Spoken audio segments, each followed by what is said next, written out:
আল্লাহ সুবহানাহু ওয়া তাআলা ওই সমস্ত সৃষ্টি জগৎকে জানায় দিলেন, ইব্রাহিম যদি তোমাদের সাহায্য চায় তাহলে তোমরা সাহায্য করতে পারো, কারণ আমিও জানি পৃথিবীর মধ্যে বর্তমানে ইব্রাহিম ছাড়া আমার কোনো বন্ধু নাই, ইব্রাহিম ছাড়া আমার কোনো পৃথিবীর মধ্যে ইবাদতকারী নাই।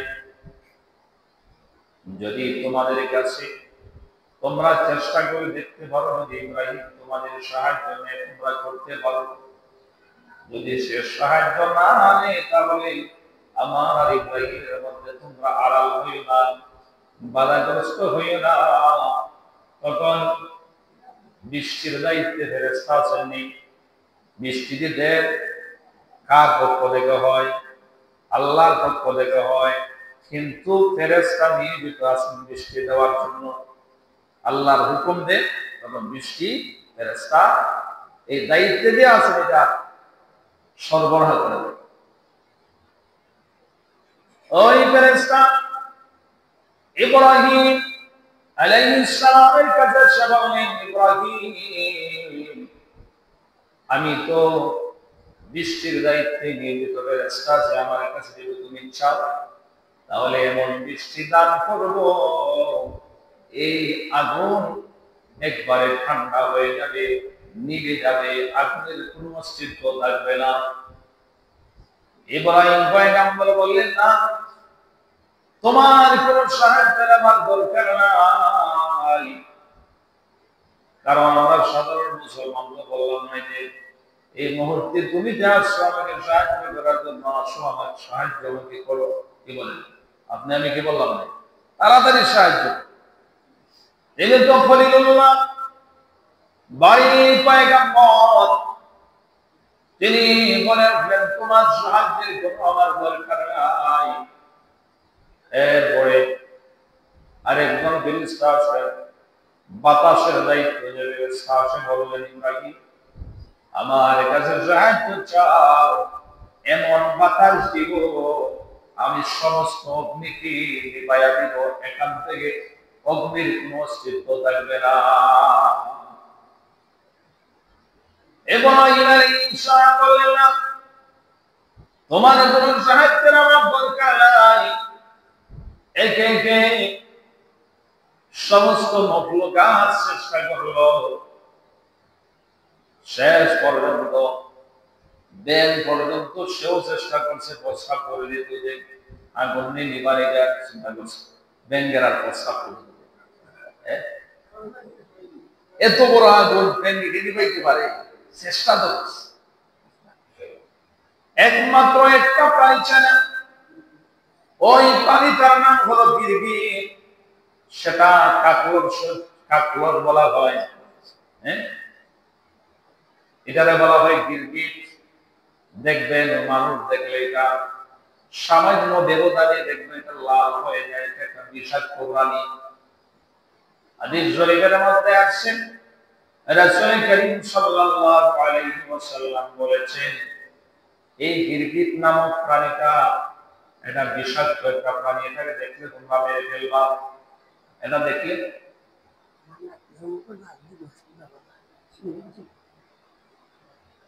এই বিষাক্ত প্রাণীকে দেখলে তোমরা হত্যা করে ফেলবে, কারণ সেটা ইব্রাহিম পয়গম্বরকে যখন নমরুদের বাহিনী নমরুদ যখন অগ্নিকুণ্ডের মধ্যে ফেলে দিয়েছিল, তখন সে চেষ্টা করেছে সে ফুঁক দিয়ে আগুনকে বাড়ানোর জন্য, নাউযুবিল্লাহ, আগুনকে ফু দিয়া। আচ্ছা, এই গিরগিটের ফুকে আর কতটুকু আগুন বাড়বে? আগুন কতটুকু বাড়বে দেখেন।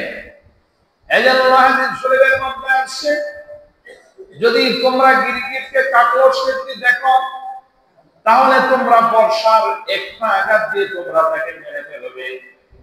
যারা এই গিরগিটকে হত্যা করবে তা বর্ষার আঘাত দিয়ে, তার আমলনামা রাসূল বলেন 100 নেকি যোগ হবে। সুবহানাল্লাহ। এটা মানলে সব আছে। কেউ যদি দ্বিতীয় আঘাতে হত্যা করে এর চেয়ে কিছু কম নেকি পাইবে। তৃতীয় আঘাতে যদি হত্যা করে এর চাইতে আরো কম নেকি পাইবে। তাহলে বোঝা গেল এটা একটা দুশ্মন, এটারে দেখলে মারবেন নি। যদি এক আঘাতে যদি মেরে ফেলতে পারেন তাহলে 100 নেকি। ওই প্রাণীটা ইব্রাহিম পয়গম্বরের আগুন বাড়ায় দেওয়ার জন্য খুন দিয়েছিল।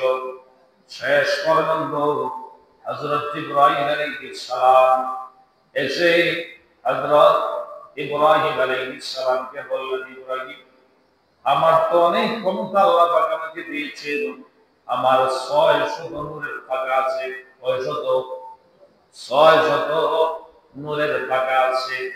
আমি আমার একটা পাকাও ব্যবহার করতে হয় না। আমি আসমান থেকে আমি জমিনে আসতে একটা পাকাও ব্যবহার করি না, সামান্য কিছু একটু ব্যবহার করি। তুমি যদি চাও এই আগুনকে আমার 600 নূরের পাকা লাগবে না, একটা মাত্র পাকা ব্যবহার করবো, আগুন যে কোথায় যাবে সেটার কোনো কল্পনা করা যাবে না।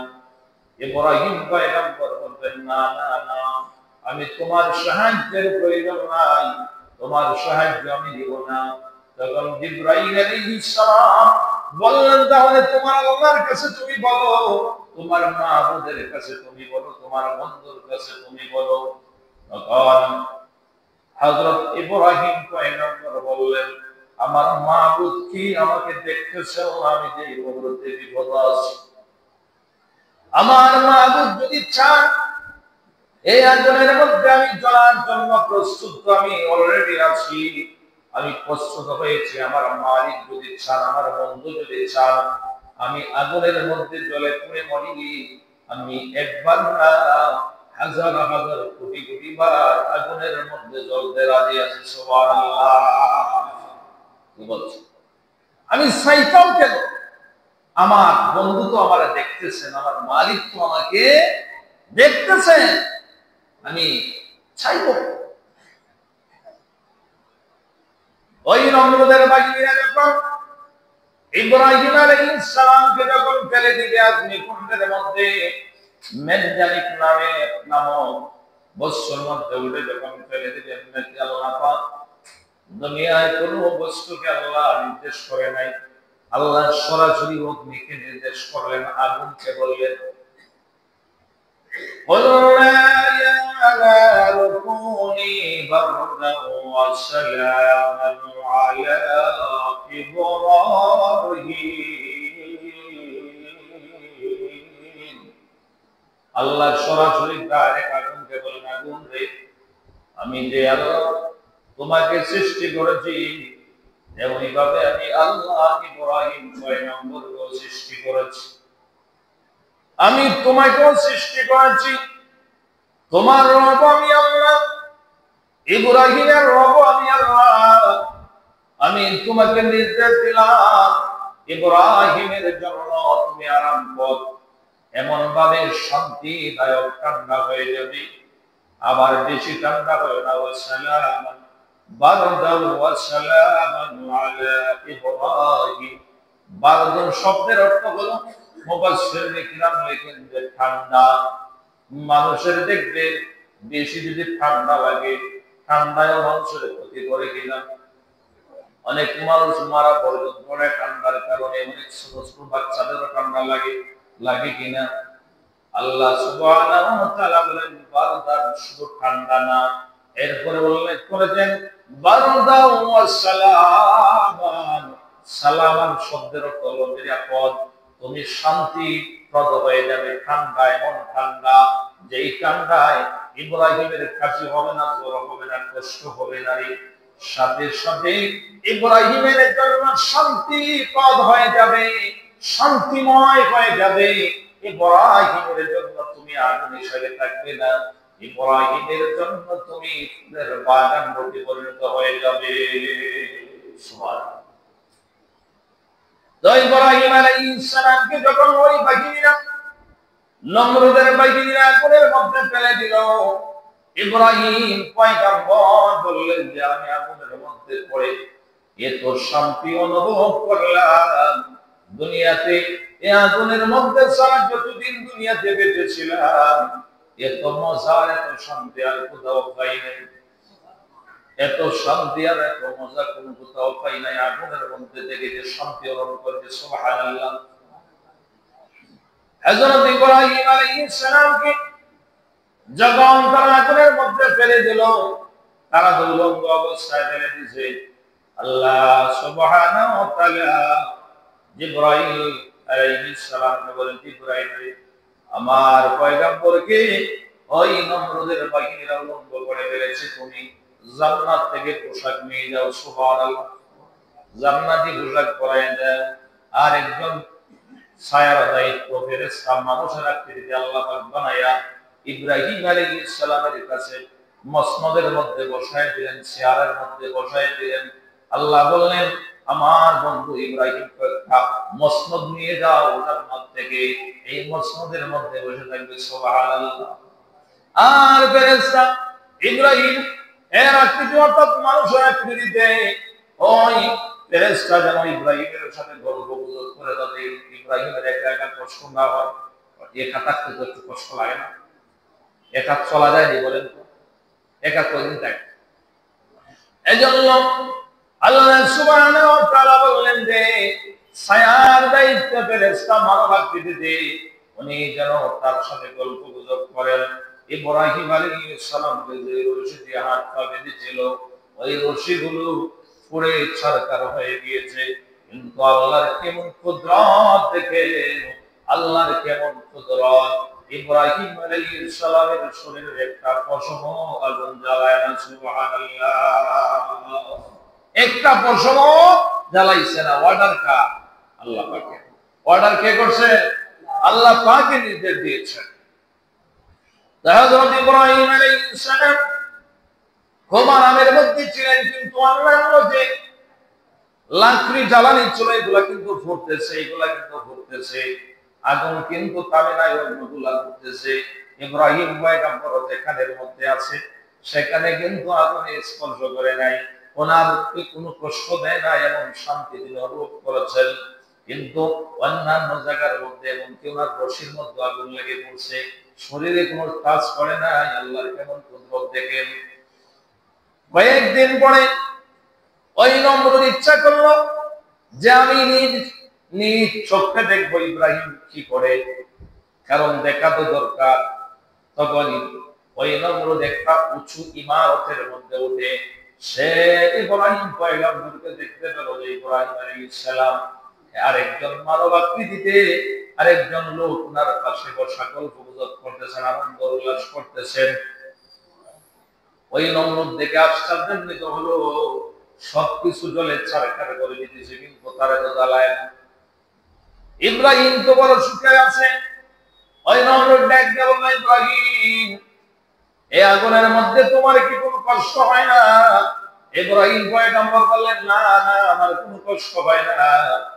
তখন ওই নমরুদ বলল, আমি একবার সচক্ষে দেখতে পেরেছি তোমার মালিক তোমার আল্লাহ যে এত শক্তিশালী, এত কুদরতময়, তোমার আল্লাহ যে এত শক্তিশালী, আমি আজকে নিজ চোখে দেখতে পারলাম। কারণ সবকিছু লাকড়ি জ্বালানি জ্বলে পড়ে ছারখার হয়ে গেছে, তোমার রশিটা পর্যন্ত জ্বলে গিয়েছে, কিন্তু তুমি তো বড় আরামের মধ্যে আছো। ওই নমরুদ আবার জিজ্ঞেস করে, তোমার পাশে যে বসা লোকটাকে?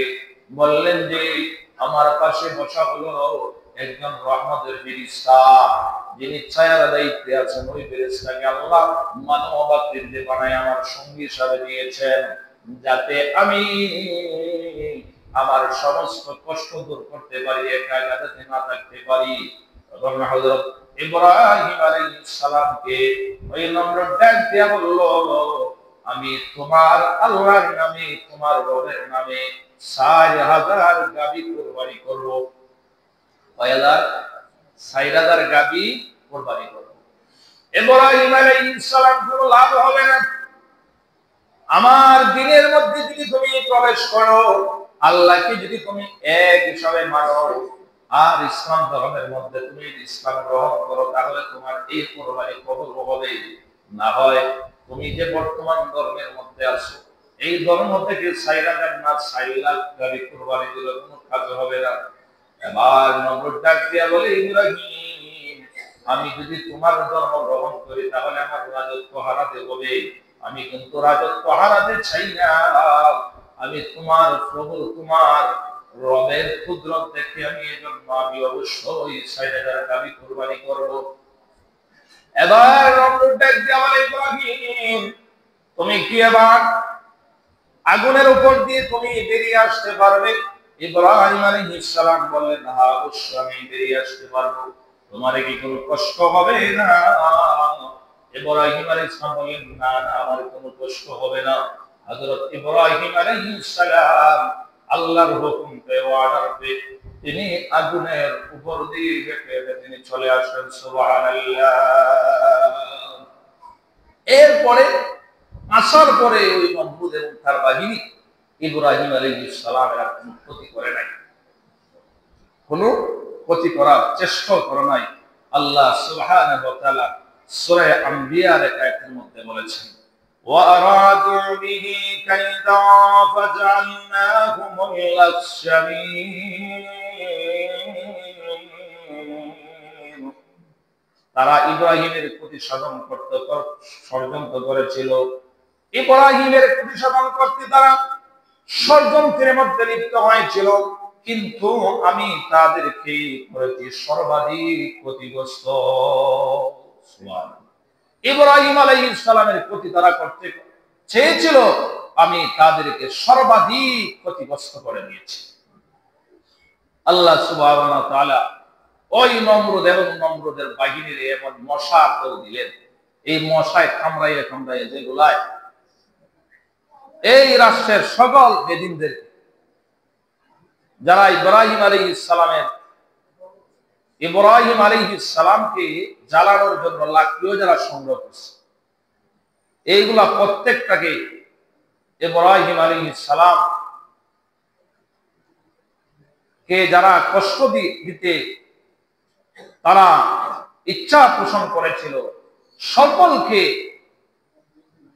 আল্লাহ সুবহানাহু ওয়া তাআলা মশা দিয়া, এই মশাগুলো তাদের গুস্তগুলো কামড়ায় কামড়ায় দিচ্ছে। আর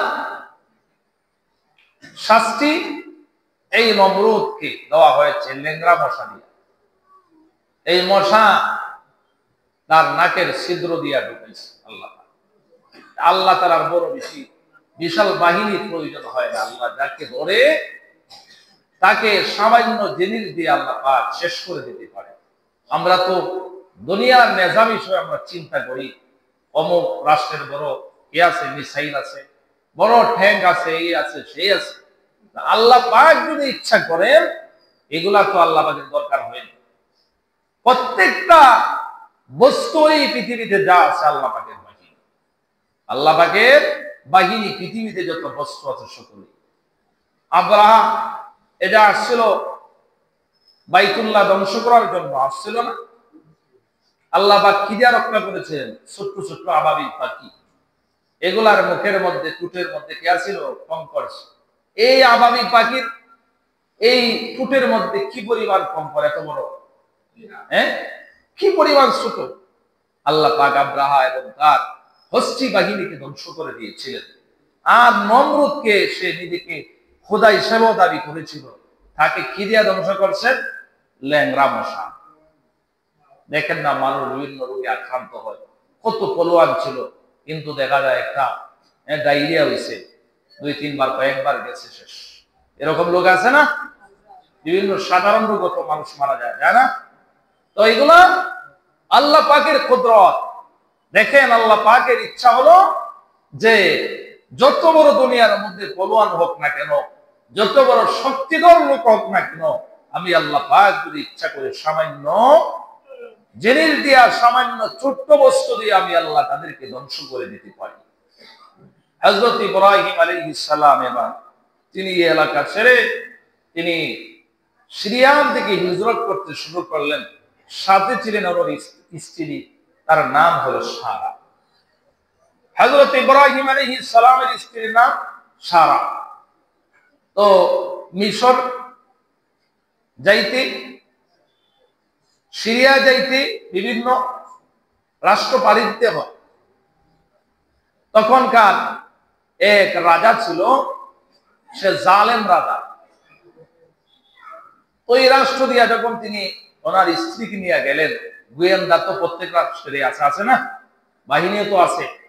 তখন এই বাহিনী গোয়েন্দা গিয়া রিপোর্ট দিল যে এক সুন্দরী মহিলা নিয়ে এক পুরুষ সে যাইতেছে। তো রাজা তো ছিল লুচ্চা মার্কা, তো হ্যাঁ বললো যে নিয়ে আসো আমার কাছে। বাহিনী দিয়া উঠে আসছে। এবার ইব্রাহিম আলাইহিস সালামকে প্রথম জিজ্ঞাসা করলো বাহিনীরা, এই মহিলাকে? বলে মহিলা আমার ভগ্নী, কিন্তু ওনার স্ত্রী। ইব্রাহিম আলাইহিস সালামের ইচ্ছা হলো যে যদি বোন বলি তাহলে তো কোনো অসৎ উদ্দেশ্য চেষ্টা নাও করতে পারে, স্ত্রী যদি বলি তো আরো বেশি চেষ্টা করতে পারে। তখন ইব্রাহিম আলাইহিস সালাম ওনার স্ত্রী সারাকে বললেন, তোমাকে যদি জিজ্ঞেস করে আমি যে বলছি তুমি আমার বোন, এটা বলে দিও। কারণ হলো এই পৃথিবীতে বর্তমানে আমি আর তুমি ছাড়া কোনো মুমিন নাই। মুসলমান হিসাবে এই হিসাবে এক মুসলমান আর এক মুসলমানের ভাই বোন হতে পারে, এর দিক থেকে তিনি বোন বলেছেন। তো হযরত ইব্রাহিম আলাইহিস সালাম এবং ওনার স্ত্রী সারাকে যখন ওই রাষ্ট্রের বাহিনীরা ধরে নিল, ইব্রাহিম আলাইহিস সালাম থেকে ওনার স্ত্রীকে আলাদা করে নিল। ইব্রাহিম পয়গম্বর তিনি নামাজের মুসল্লার মধ্যে দাঁড়ায় গেলেন, আল্লাহর সমর্পণ, আল্লাহর সাথে তিনি কথা বলতে শুরু করলেন। ওই দিক দিয়ে সারাকে যখন ওনার স্ত্রীকে যখন জালিম রাজা খারাপ উদ্দেশ্যে অসৎ উদ্দেশ্যে যখন হাত বাড়ানোর চেষ্টা করলো, তখন তার সমস্ত হাত পা শরীর অবশ হয়ে গেল। সুবহানাল্লাহ, সবকিছু কি হয়ে গেছে? অবশ হয়ে গেছে, কোন শরীরে কাজ করে না, অতুট হয়ে গেছে। এবার ওই রাজা সে সারার কাছে মাপ চাইল, আমি তোমার আর কোনো ক্ষতি করার চেষ্টা করবো না, তুমি তোমার আল্লাহর কাছে দোয়া করো, তোমার আল্লাহ যেন আমাকে ভালো করে দেন, তাহলে আমি তোমাকে ছেড়ে দিব। হযরত সারা তিনি আল্লাহর দরবারে দোয়া করলেন, হে মালিক, ওই জালিমকে তুমি হেদায়েত দিয়ে দাও, জালিমকে তুমি তাকে সুস্থ করে দাও। সে বলছে এরকম কাজ আর করবে না। এই দোয়া করার সঙ্গে সঙ্গে ওই জালিম রাজা সে ভালো হয়ে গেল। ভালো হওয়ার পরেও আবার চেষ্টা করলো। মানুষের যে একটা স্বভাব আছে, খারাপ মানুষের তো স্বভাবটা খুব খারাপই থাকে। সে আবার ধরার চেষ্টা করলো। এবার আল্লাহ পাক রব্বুল আলামিন তার সমস্ত শরীরকে অবশ বানায় দিলেন। এবারও সে খুব কাকুতি মিনতি করে হযরত সারার কাছে সে প্রাণ ভিক্ষা চাইল, বলল তুমি তোমার আল্লাহর কাছে দোয়া করো, আল্লাহ যেন আমাকে এই অসুস্থতা থেকে আল্লাহ যেন সুস্থ করে দেয়, আমি তোমাকে আর এই তোমার সাথে খারাপ আচরণ করবো না, কোনো অসৎ উদ্দেশ্য তোমার দিকে আমি হাত বাড়াবো না। ওইদিকে হযরত ইব্রাহিম আলাইহিস সালাম নামাজের মুসল্লায় ওই দৃশ্যগুলো ইব্রাহিম আলাইহিস সালামের সামনে আল্লাহ পাক একবারে আয়নার মতো তুলে ধরেছেন।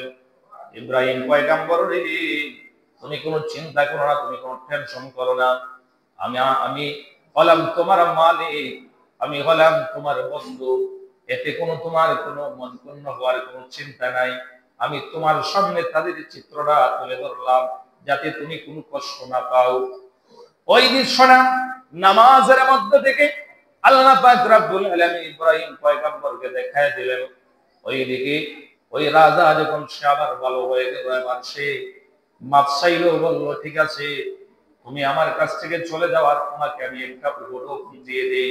উপঢৌকন হলো তোমাকে একটা পুরস্কার দিব, আমার মেয়ে ও একটা সুন্দরী, তোমার সেবিকা হিসাবে, তোমার খাদেমা হিসাবে, তার নাম হলো হাজেরা, তাকে তোমার খাদিম বান্দি হিসাবে আমি তোমাকে দিয়ে দিলাম। সুবহানাল্লাহ, খারাপ কাজ করতে দূরের মধ্যে পুরস্কার দিছে। কি দিছে? পুরস্কার দিছে।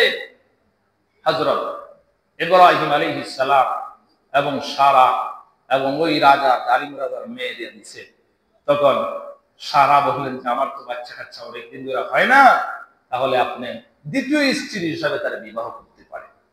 তিনি আল্লাহর হুকুম পেয়ে, ইব্রাহিম আলাইহিস সালাম আল্লাহর হুকুম পেয়ে হযরত হাজরা আলাইহিস সালামকে তিনি পরিণয় সূত্রে আবদ্ধ করে নিলেন, স্ত্রী দ্বিতীয় স্ত্রী বানায় নিলেন। তো মুসলমান ইমানদার সময় কম, এজন্য দেখেন এই ঘটনা গুলো দ্বারা মুমিনের ঈমান তাজা হয়। এই ঘটনা যে আল্লাহ তাআলা উল্লেখ করেছেন, অতীতের যে ঘটনা বলি এজন্য উল্লেখ করেছেন, এগুলা শুনলে পরে ঈমানদারের ঈমান তাজা। এই ঘটনা দ্বারা দেখেন ইব্রাহিম আলাইহিস সালাম তিনি আল্লাহর পয়গম্বর, এত এত পরীক্ষা করেছেন। পরীক্ষা কিন্তু শেষ না, মাত্র এখানে দুইটা পরীক্ষা, একটা অগ্নি পরীক্ষা আর একটা স্ত্রীর নিয়ে দেখেছিলেন হিজরত করতেন, এটা দুইটা পরীক্ষা শেষ হলো, আরো অনেক পরীক্ষা আছে। এই জন্য মুসলমান ধৈর্য হারাতেন, বিপদে আপদে কাকে স্মরণ করবে? আল্লাহ পাককে স্মরণ করবে, আল্লাহ সুবহানাহু ওয়া তাআলাকে স্মরণ করবে। মুসলমান কিয়ামত পর্যন্ত নির্যাতিত থাকবে, কিন্তু মুসলমানদের হাতে শেষে বিজয় চলে আসবে। এজন্য আমেরিকা আর ভারতকে এগুলা দেখে ভয় পাওয়ার কোনো কি নাই, ঠেন নেই। আমাদের সাথে মুমিনের সাথে কে আছেন? আল্লাহ আছেন, মুমিনের সাথে আল্লাহ আছেন। এখন আমরা আবার এটা আবার মনে করি না, অনেক মুসলমান আমরা মনে করি যে মনে হয় নারী আমরা সাথে চীন আছে, আমরা সাথে আমেরিকাও কিছু দিব না, অমুক এগুলা কল্পনাই করা যায় না।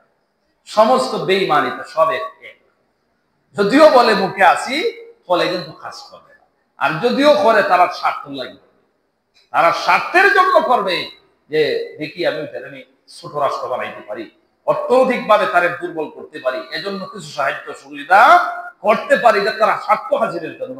আল্লাহ সুবহানাহু ওয়া তাআলা সূরা মুমিনুনের সূরা মুমতাহিনার আয়াতের মধ্যে বলেন, হে ঈমানদারগণ,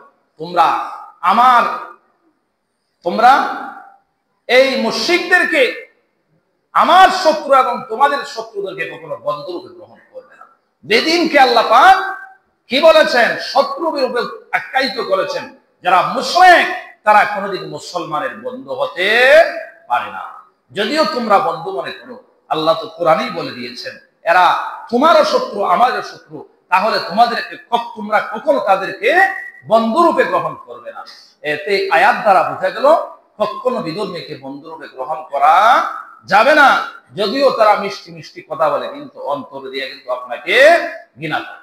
এই জন্য মুসলমান ইমানদার, আমরা সব সময় মুসলমান আর যারা ইমানদার তারার উপর পরীক্ষা আসবে, বিভিন্ন মুসিবত আসবে, এই বিপদ আপদে আমরা ধৈর্য ধারণ করবো, তাওয়াক্কালতু আলাল্লাহ, আল্লাহর উপর ভরসা করব, আল্লাহ সুবহানাহু ওয়া তাআলাকে প্রত্যেক কদমে কদমে স্মরণ রাখবো, তাহলে আমাদের জীবনের সফলতা হয়ে আসবে। আমরা দুনিয়াও সফলতা আসবে, আখিরাতেও আমরা সফলতা আসবে। আর যদি দুনিয়ার মধ্যে আমরা আল্লাহকে ভুলে যাই, রাসূলের তরিকা ভুলে যাই, আর যদি আমরা যদি শয়তানকে বন্ধু বানায় নেই, দুনিয়াও বরবাদ, আখিরাত তো একবারে নষ্ট হয়ে যাবে। তাহলে আখিরাত আমাদের দরকার আছে না? দুনিয়া হইল কয়দিনের জিন্দেগি, কয় বছর আমাদের হায়াত আছে, আর আমার অনেকের তো অনেক বছর চলে গেছে, আর কদিন আমরা বাঁচবো। এজন্য আমরা আল্লাহর হুকুম এবং নবীর তরিকা চলবো ইনশাআল্লাহ।